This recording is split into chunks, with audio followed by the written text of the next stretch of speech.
Hi all, welcome to the class. Today we are going to discuss a small topic in the subject Advanced Manufacturing Technology. It's a subject in the 6th semester of BTech Mechanical Engineering KTU Kerala. And we are discussing first part of module 1 and the topic is introduction of subject comparison between traditional and non-traditional processes. So we will start with the syllabus. The first module consists of following: introduction, need and comparison between traditional, non-traditional and micro nano machining process. Second, powder metallurgy, need for powder metallurgy, powder production methods that include automation, electrolysis, reduction of oxides, carbonyls, process parameters, characteristics of powder produced in the each method that should be discussed in the upcoming sessions. Then powder characteristics that are property of fine powder, size distribution, shape, compressibility, purity, etc. should be discussed. Then mixing, how to mix this powder and compaction technique, pressure distribution, HIP and CIP, mech- mech- mechanism of sintering, driving force for pore shrinking, solid and liquid phase sintering, impregnation and infiltration, and its advantages and disadvantages of specific application of powder metallurgy. Then we are going to program logic controls, that's PLC circuits, that includes logic ladder diagrams of simple problems that are timers, relays, and such things should be discussed in PLC. Then point to point, straight cut countering position, incremental and absolute system, open loop and closed loop system, and control loop in countering system, principle of operations. That includes NC part programming also should be coming in the upcoming modules. So these are the things should be discussed in module 1. Comparatively, it's a simple subject, and moreover the first two modules consist of problems and then almost all parts related to theory. So first of all we must know what is machining.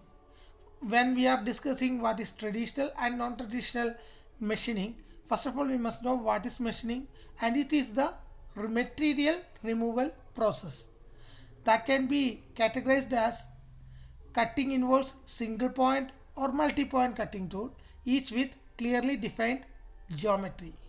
Then abrasive process such as grinding, and non-traditional machining utilizes electrical, chemical and optical source of energy. നമ്മളിപ്പോൾ machining എന്ന് പറയുന്ന ഒരു metal removal പ്രോസസ്സാണ്. പല വിധത്തിൽ നമുക്ക് metal remove ചെയ്യാം.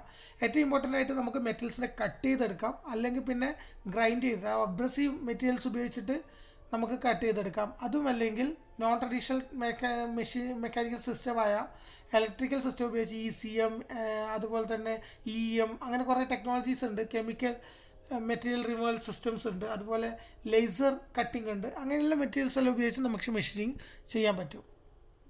ഏറ്റവും ആദ്യം നമ്മൾ ഡിസ്കസ് ചെയ്യാൻ പോകുന്ന what is traditional or conventional machining system. ഇതിൽ രണ്ടിൽ ഏത് വേർഡ് വേണമെങ്കിലും നമ്മൾ ചോദിക്കാം, what is A traditional machining system or conventional machining system അല്ലെങ്കിൽ മെഷീനിങ് പ്രോസസ്സ്. സോ നമ്മൾ ഏറ്റവും കൂടുതലായിട്ട് കൺവെൻഷണൽ സിസ്റ്റംസ് ആയിട്ട് യൂസ് ചെയ്തിരിക്കുന്നത് എന്താണെന്ന് നമുക്കറിയാം. വർക്ക്ഷോപ്സിലെല്ലാം നമ്മൾ യൂസ് ചെയ്തതാണ്. ഫസ്റ്റ് ഓഫ് ഓൾ ടേണിങ് അല്ലെങ്കിൽ ലെയ്ത്ത് മെക്കാനിസം. ലെയ്ത്ത് ഉപയോഗിച്ചിട്ട് നമുക്ക് സിംഗിൾ പോയിൻറ്റ് കട്ടിംഗ് ടൂൾ ഉപയോഗിച്ചിട്ട് മെറ്റലിനെ റിമൂവ് ചെയ്യുന്ന ഒരു പ്രോസസ്സാണ് ടേണിങ്. നിങ്ങൾക്ക് ചിത്രത്തിൽ കാണാൻ പറ്റും. ഈ പ്രോസസ്സിന് പറയുന്ന പേരാണ് ടേണിങ്. അതല്ലെങ്കിൽ രണ്ടാമത് ഡ്രില്ലിംഗ് ഓപ്പറേഷൻ ചെയ്യാം. നമ്മൾ drilling machine, conventional drilling machine ഉപയോഗിച്ചിട്ട് നമുക്ക് ഡ്രില്ലിംഗ് ചെയ്യാം, മില്ലിങ് ചെയ്യാം, അഥവാ ഫേസ് മില്ലിങ്ങോ അല്ലെങ്കിൽ അങ്ങനെയുള്ള മില്ലിംഗ് ടൂൾസ് ഉപയോഗിച്ച് ചെയ്യാം, അല്ലെങ്കിൽ ഗ്രൈൻഡർ ഉപയോഗിച്ചിട്ട് നമുക്ക് മെറ്റൽസിനെ റിമൂവ് ചെയ്യാം. ഈ പറഞ്ഞിരിക്കുന്ന 4 ചിത്രം കൂടാണ്ട് പല വിധത്തിലുള്ള ട്രഡീഷണൽ ടെക്നോളജീസും ഉണ്ട്. ഈ 4ഉം നോക്കിക്കഴിഞ്ഞാൽ there will be a continuous contact between tool and the work piece. Physical contact ഉണ്ടാവും. അതാണ് കൺവെൻഷണൽ സിസ്റ്റത്തിൻ്റെ ഏറ്റവും ഇമ്പോർട്ടൻസ്.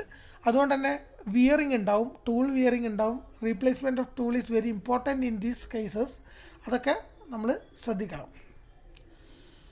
പിന്നെ കൺവെൻഷണൽ മെഷീനിങ്ങിൽ നമ്മൾ ഏറ്റവും കൂടുതൽ ഇമ്പോർട്ടൻ്റ് ആയിട്ട് കൺസിഡർ ചെയ്യേണ്ട ക്യാരക്ടറിസ്റ്റിക്സ് ആണ് ഇതൊരു ചിപ്പ് ഫോർമേഷനും ഷിയർ ഡിഫോർമേഷനും സംഭവിക്കുന്നതാണ്. അതുകൊണ്ട് തന്നെ ചിപ്പ് ഫോർമേഷൻ ഒരു ബിൽട്ടപ്പ് എഡ്ജായിട്ട് ടൂളിൻ്റെ മുകളിൽ ഉണ്ടാവാൻ സാധ്യതയുണ്ട്. അത് മെഷീനിങ് പ്രോസസ്സിനെ എഫക്റ്റ് ചെയ്യും. അതുപോലെ തന്നെ വളരെ കൂടിയ കട്ടിംഗ് ഫോഴ്സ് നമ്മൾ ഈ വർക്ക് പീസിൻ്റെ മുകളിൽ ടൂൾ ഉപയോഗിച്ചിട്ട് യൂസ് ചെയ്യുന്നുണ്ട്. അതുകൊണ്ട് തന്നെ നമുക്ക് ഇതിനകത്ത് നല്ല രീതിയിൽ ഹീറ്റ് ജനറേഷൻ ഉണ്ടാവും. അതുകൊണ്ട് തന്നെ വിയറിങ് ഉണ്ടാവാൻ സാധ്യതയുണ്ട്.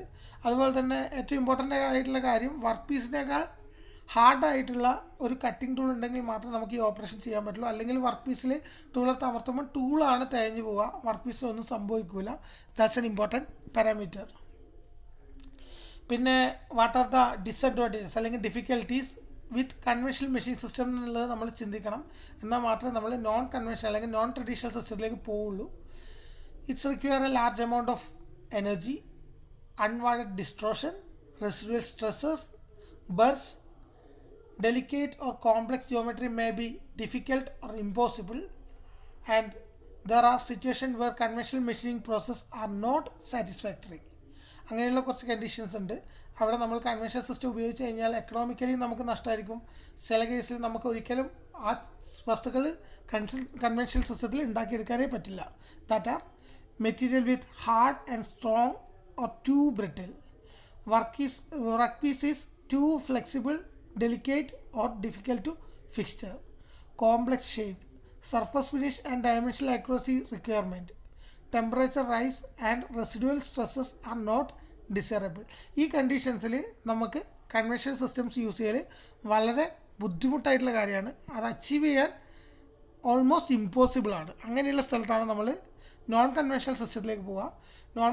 നോൺ കൺവെൻഷണൽ സിസ്റ്റത്തിൽ ഏറ്റവും കൂടുതൽ നമ്മൾ മെക്കാനിക്കൽ എനർജീനേക്കാൾ ഇലക്ട്രിക്കൽ, കെമിക്കൽ അല്ലെങ്കിൽ ഒപ്റ്റിക്കൽ എനർജീസാണ് യൂസ് ചെയ്യുന്നത്. നിങ്ങൾക്കൊരു ഇലക്ട്രോ കെമിക്കൽ മെഷീനിങ് പ്രോസസ്സ് അഥവാ ഇലക്ട്രോൺ ഗൺ ഉപയോഗിച്ചിട്ട് മെറ്റീരിയലിനെ കട്ട് ചെയ്യുന്ന കാണാം. ഇവിടെ നിങ്ങൾ നോക്കി കഴിഞ്ഞാൽ ഇതാണ് നമ്മളുടെ ടൂള്, ഇത് വർക്ക് പീസാണ്. വാട്ടർ ജെറ്റ് മെഷീനിങ് ആണ് ഈ കാണിച്ചിരിക്കുന്നത്. ഇതൊരു വാട്ടർ ജെറ്റ് അഥവാ ഇലക്ട്രിക് എനർജി ഉപയോഗിച്ച് മോട്ടോർ ഉപയോഗിച്ച് വാട്ടർ ഹൈ പ്രഷറിൽ താഴോട്ടേക്ക് കടത്തിവിടുന്ന സമയത്ത് മെറ്റീരിയൽ കട്ടാവുന്നതാണ് കാണിക്കുന്നത്. ഇതിൽ ടൂളിന് യാതൊരു വിധത്തിലുള്ള ഡാമേജും വരുന്നില്ല. പിന്നെ രണ്ടാമത് വരുന്നതാണ് കെമിക്കൽ എന്ന് പറഞ്ഞാൽ വർക്ക് പീസിന് മുകളിൽ നമ്മൾ സ്ലെറി വരും. സ്ലെറി വന്നതിന് ശേഷം ടൂൾ ഉപയോഗിച്ചിട്ട് കട്ട് ചെയ്യുന്ന സമയത്ത് ആ സ്ലെറീൻ്റെ അകത്ത് ഉള്ളിലുള്ള സ്ഥലത്ത് നമുക്ക് വളരെ എളുപ്പത്തിൽ കട്ട് ചെയ്തെടുക്കാൻ പറ്റും. ഇവിടെയും വർക്ക് പീസും ടൂളും തമ്മിൽ യാതൊരു വിധത്തിലുള്ള ഡയറക്റ്റ് കോൺടാക്റ്റും വരില്ല. പിന്നെ മൂന്നാമത് വരുന്നത് ലേസർ കട്ടിങ് അഥവാ ലേസർ ലൈറ്റ്സ് ഉപയോഗിച്ചിട്ട് നമ്മളൊരു പോയിന്റിലേക്ക് ഫോക്കസ് ചെയ്യും ലൈറ്റ്. അതിന് high amount of heat generation ഉണ്ടാവും ലൈറ്റിൻ്റെ ഒരു പോയിന്റിലേക്കുള്ള ഫോക്കസിങ് കാരണം. ആ എനർജി ഉപയോഗിച്ച് നമുക്ക് മെറ്റീരിയലിനെ കട്ട് ചെയ്യാം. That are examples of unconventional അല്ലെങ്കിൽ നോൺ ട്രഡീഷണൽ മെഷീനിങ് പ്രോസസ്സ്. ഇനി നമുക്ക് ഇതിൻ്റെ അഡ്വാൻറ്റേജസ് ഡിസ്കസ് ചെയ്യാം. Main advantages are complex geometry can be possible, extreme surface finish, tight tolerance, delicate components, little or no burring or residual stresses, brittle material can be machined, microelectronic and integrated circuit are possible to mass produce. ഇത്രയാണ് അതിൻ്റെ ഏറ്റവും വലിയ advantages. നമ്മളിപ്പോൾ examples പറഞ്ഞിട്ടുണ്ടായിരുന്നു. ഇത് കൂടാണ്ടുള്ള ബാക്കിയുള്ള traditional അല്ലെങ്കിൽ non conventional machining പ്രോസസ്സിൻ്റെ പേര് നമുക്കൊന്ന് ജസ്റ്റ് ഓർത്തിരിക്കാം. ഇപ്പം മെക്കാനിക്കൽ പ്രോസസ്സിൽ വരുന്നതാണ് അബ്രസീവ് ജെറ്റ് മെഷീനിങ്. ഞാൻ നേരത്തെ വാട്ടർ ജെറ്റിംഗ് പറഞ്ഞിട്ടുണ്ടായിരുന്നു. Ultrasonic machining, abrasive water jet machining. Then electro chemical പ്രോസസ്സിൽ വരുന്നതാണ് electro chemical machining, electro chemical grinding, electro jet drilling. Then electro thermal പ്രോസസ്സിൽ വരുന്നതാണ് electro discharge machining, laser beam machining, electron beam machining. And finally chemical പ്രോസസ്സിൽ വരുന്നതാണ് chemical milling, photo chemical milling. ഇങ്ങനെ പല വിധത്തിലുള്ള non traditional machining process നമുക്കിപ്പോൾ available ആണ്. നമ്മളിപ്പോൾ ജസ്റ്റ് നോൺ കൺവെൻഷണലും കൺവെൻഷണലും തമ്മിലുള്ള ഒരു കമ്പാരിസൺ ആണ്. ഇതിൻ്റെ അകത്ത് ഫസ്റ്റ് പോയിൻ്റ് എന്ന് പറയുന്നത് ഞാൻ ഓൾറെഡി പറഞ്ഞു കഴിഞ്ഞതാണ്. There will be continuous contact between cutting tool and workpiece during conventional machining, and there will not be any physical contact between tool and workpiece in non-conventional machining.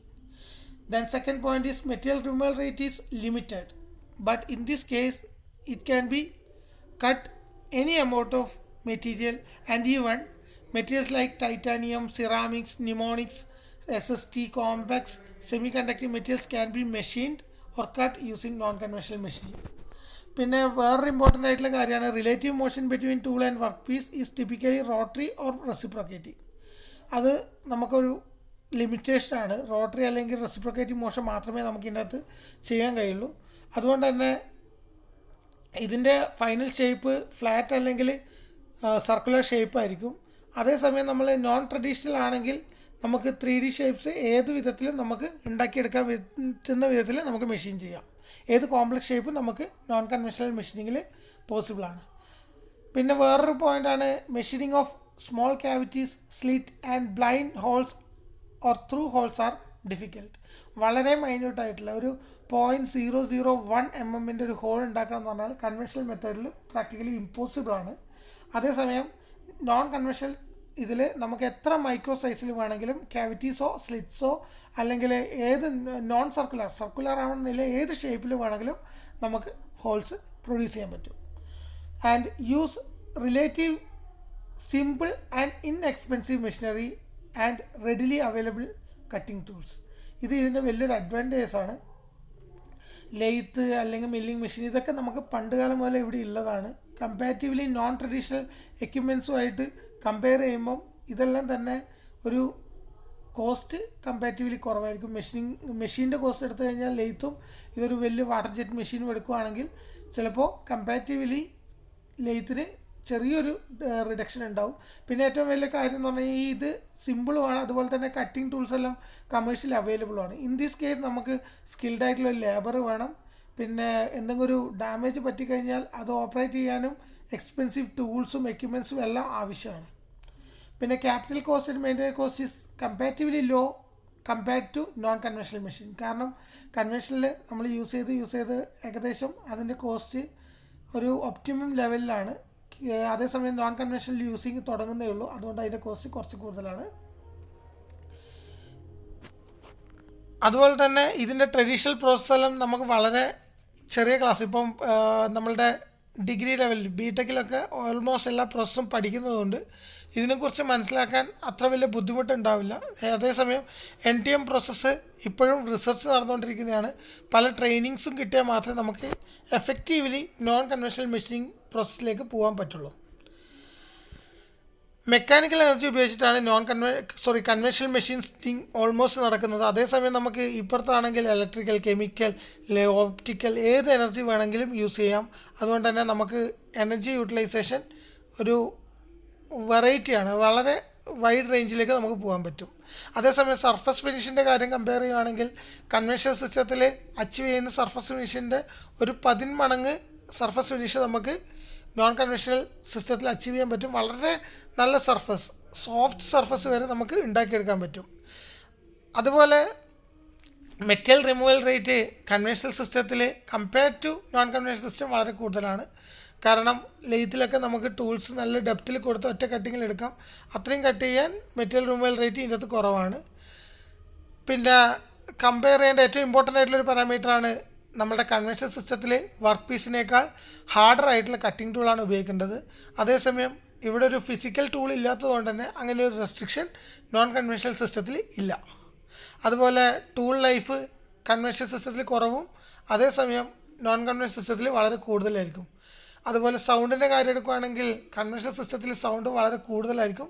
അതേസമയം silenced ആയിട്ടുള്ള motion വരെ നമുക്ക് non conventional സിസ്റ്റത്തിൽ achieve ചെയ്യാൻ സാധിക്കും.